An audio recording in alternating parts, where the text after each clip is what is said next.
Résister, ça voudrait que... Je veux dire, elle est bien... Oui, enfin... Résister, ça veut dire qu'il y a une force qui pousse. Je vais utiliser le mot, et c'est vraiment le cas.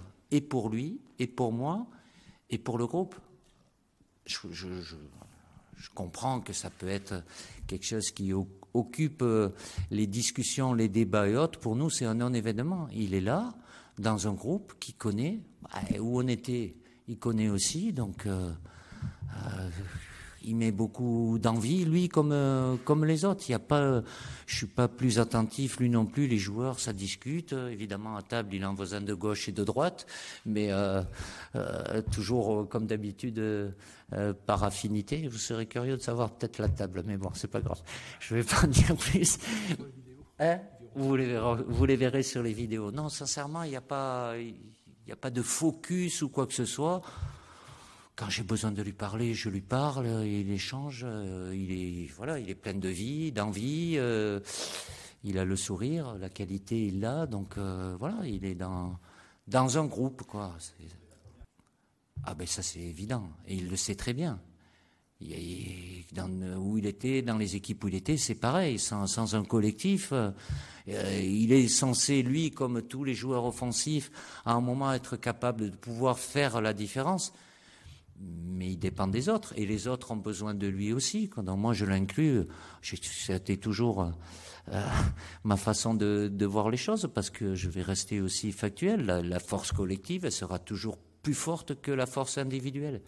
Mais accumuler plusieurs forces individuelles, évidemment, ça rend aussi le collectif plus fort. Déjà, il n'y a que les trois, le reste, ça compte pas.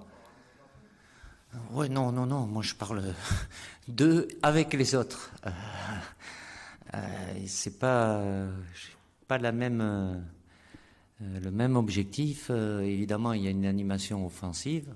Il y en aura une en début de match et peut-être d'autres en cours de match aussi. Donc, on a fait des séances d'entraînement. Il y a des positionnements, de la complémentarité. Voilà, la qualité, ils l'ont. Ça dépendra aussi de notre milieu de terrain, de l'apport de nos latéraux. Donc tout ça est lié.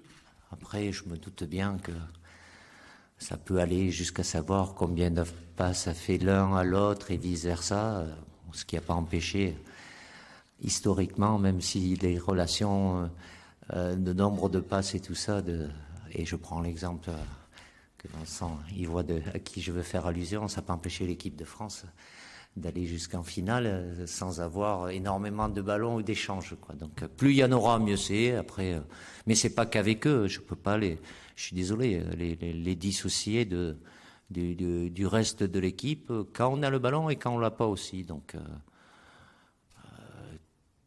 être dans la difficulté aussi, c'est le moment malgré tout. Je sais très bien qu'il y a l'envie de faire les choses du mieux possible, mais il y a un adversaire.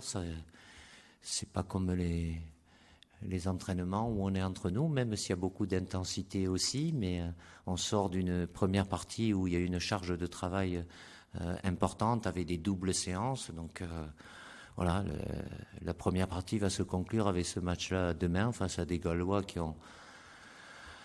ont beaucoup d'agressivité aussi, un système de jeu bien figé, s'ils restent sur ce qu'ils ont fait depuis un bon moment, avec un secteur défensif bien fourni, à 3 mais plus à 5, donc forcément des difficultés plus importantes, mais c'est bien connaissant.